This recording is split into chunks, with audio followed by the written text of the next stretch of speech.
Hi guys, I'm Rachel, and today I'm going to be teaching you how to throw one of the most important and basic techniques in all of combat sports, the jab.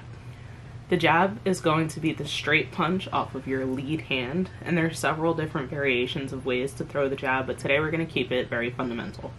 Most people fight with their dominant side back, so if you're a righty, your left hand is going to throw your jab, and if you're a lefty, your right hand is going to throw your jab. Throughout the video, I'll try to use words like lead and rear to try to keep everything southpaw friendly. When you throw your jab, the first thing I need you to do is relax. If you're tense, you can forget the rest, so just take a moment and relax. Alright, so now that we're relaxed, we're going to take our lead hand and extend it in a straight line from our face. We're gradually turning that thumb down as if we're dumping out a bottle of water and making sure we're punching with our lead two knuckles at the same time. As you're firing, I want you to think of a string tied to your lead wrist that's gonna pull that lead shoulder forward along with you. This is very important because it not only brings your shoulder in front of your chin to protect yourself from an oncoming attack, but it also gains you distance without actually having to move closer to the opponent. I can explain how shoulder and trunk rotation changes distant lines in a separate video if you guys want.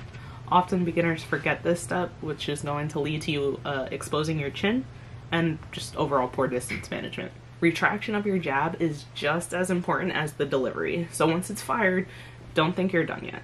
You're going to gradually follow that same straight path as you turn your wrist and return your hand to its original position.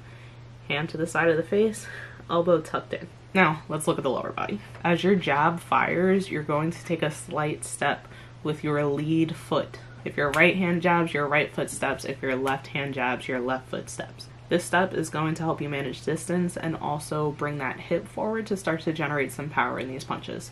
The key here is to step and punch at the same time. You typically don't want your hand to beat your foot, nor do you want your foot to beat your hand. They work in tandem. I hope I used that correctly. They work simultaneously. Last but not least, we need to pay attention to what our head is doing. As we fire our jab, we want our head to move off of the center line to avoid retaliation from our opponent. Head off. See how my head goes from here, right? We're not keeping our head here to here. This little space right here is going to make a big difference in your defense, in your defensive offense. Be mindful here that we're not moving all the way over here or bending our body at the waist or in weird positions. You just need a little bit of room, not much.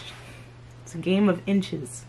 Incorporating the step and the shoulder motion I talked about earlier will help make this move more seamless to you. Think about these three concepts in your next training session and watch your jab improve.